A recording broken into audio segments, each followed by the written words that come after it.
15 years ago, January 23rd, 2004, Disney Channel premiered a very unique show. One that would go down in history as one of the most underappreciated cult shows of all time. That show? Dave the Barbarian, starring Danny Cooksey, Tress MacNeille, and a bunch of other people. Created by Doug Langdale, unfortunately the show only lasted 1 year for unknown reasons. The ratings were really strong, everyone seemed to like it, the merchandise, what little there was doing well, so it's kind of unknown why it didn't last so long. Nevertheless, the show has gained a large following, and I am no different. This is my #1 show of all time. And it has been for as long as it's been around, honestly. Save for one gap here and there, but it's time to explain why. First, my history with it. I was there from the very beginning when this show first took off.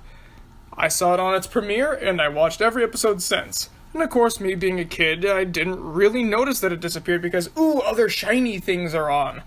But I never forgot it. Never. However, I didn't know that there was a way to go back and watch it because, little did I know, all the episodes were going to be uploaded to this nifty new site called YouTube. Never heard of it. So about the year 2013, my friend Spencer, who you may know as Leo No Arms, yeah, I bet he loves remembering that, if he even does at all, we started talking about shows we liked, and he mentioned Dave the Barbarian, and I mentioned, I loved that show, but I didn't know that it was available online. So he showed me, and sure enough, all the episodes were online. We only ended up watching one that day, but my world was changed forever knowing that I could see the show again. When he left, I watched 1 or 2 here and there, but a couple weeks later, Kyle and I went up to a lake where we usually go to hang out during summer sometimes, staying in our condo and whatnot, and I showed him one of the episodes. And then we watched another, and another, and another, and another, and then by that time we'd seen the entire show. And we loved it. From that point on, it has been our favorite show of all time. Yes, more than stuff like The Simpsons, VeggieTales, Drawn Together, Gravity Falls, Friends, Animaniacs, and so forth. Why do we like this show above all of the others? Well, person who asked that, and I'm sure you're out there somewhere. It's time that I explain. The main part of this is the writing.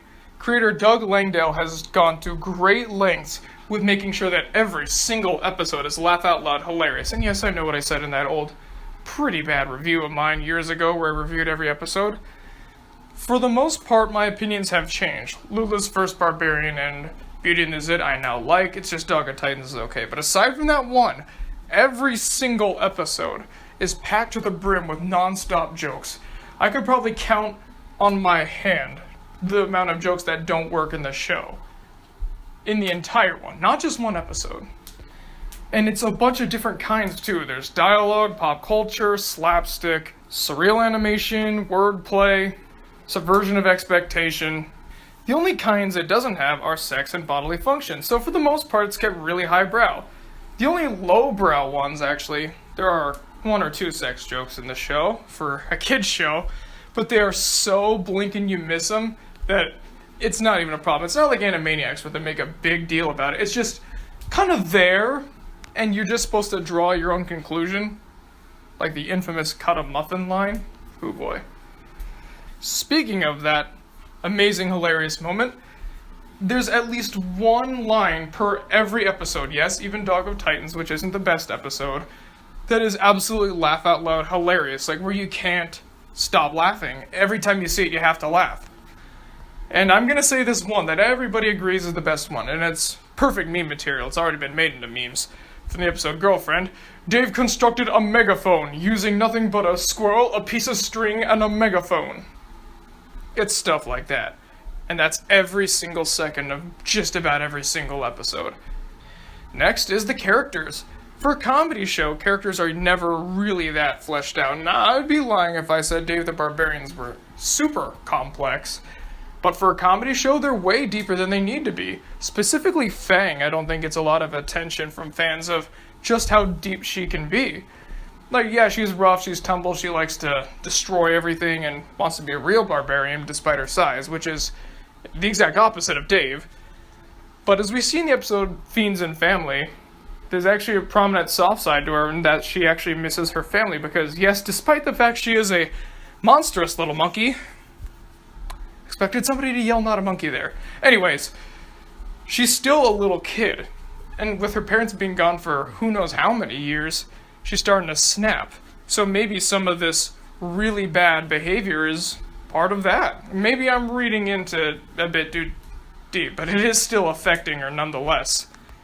Oswich is also good with how insecure he can be as a sorcerer and actually still trying to be a good parent despite the fact he is absolutely bizarre. And so on and so forth. The show has a lot of stuff that it seems like Doug Langdale likes to do in a lot of the stuff he makes, or writes, or whatever, where there's a lot of themes that are just kind of hidden in the background. And I know I'm not the only one that catches up on these. Some people have noticed these as well. Mostly me, though, as I'm the only one who seems to really talk about it much these days. And another reason is the songs. There's a lot of songs in this show, too, and they're all great. Not just hilarious, but they're toe-tapping, they're fun, you want to move around to them, that kind of stuff. I mean, get a load of that theme song already. But aside from that, there's Donkey Chum, Stem the Tide, Our Glorious Udragoth, Pastry, A Life on the Sea, and many more. Yeah, they're a bit brief, but still, they're great songs nonetheless. The voice cast is astounding. Of course, Tress MacNeille and Kevin Michael Richardson always do amazing work. Then there's Paul Rugg, who's normally a writer for things like Tiny Toons or Animaniacs, and Secret Mountain Fort Awesome, but let's forget about that one. I'm surprised he doesn't do more voice acting work. He was Mr. Director in Animaniacs, and he was the green one in Secret Mountain Fort Awesome. But he's the Dark Lord Chuckles, the silly piggy here, the main antagonist. And this role is fantastic. The voice is high-pitched and shrilly, and it's not annoying. It kind of has a one-note vibe to it when you first hear it, but then you realize there's a lot of layers it can go to. And of course, yes, the character is just hilarious with the fact that he is essentially Voldemort stuck in a pig's body with a terrible, terrible name. But I like the fact that even though he's a pig, he looks still disgusting. They give him uneven stubble, they give him really off-centered eyes, and just looks grungy overall. I like that touch. Frank Welker being an animal always works, of course. Anytime you put Rob Paulson or Jeff Bennett at anything, they try to do whatever they can to make it their best performance. Richard Stephen Hortz, despite the fact he's not in it a ton, he does a fantastic job. But the one I think knocks it out of the park is Danny Cooksey as Dave himself. Maybe I'm a little biased because he's my favorite voice actor of all time. Which begs the question, is he my favorite because he starred in this and a couple other shows that I really like? Or is it that I really like those shows because it has Danny Cooksey in it? I don't know, but this guy doesn't get enough work. Every single episode of every single thing he's in, he always does whatever he can to make sure he nails it. And he does it fantastically here as Dave, to the point where I don't think anybody else could have played Dave in this high regard. Put Jeff Bennett, Tom Kenny, whoever in there, they wouldn't bring half the charisma as they would as Danny Cooksey. Seems like the role was just tailor-made for him. Something about his voice and his inflections just really sells it every time, especially the screaming, which that had to be hard in the vocal booth. And then the final reason why this is my favorite is it just means a lot. Sure, it was a big part of my life as a kid, but it just disappeared, right? So how could it mean a lot? Well, it means a lot more now.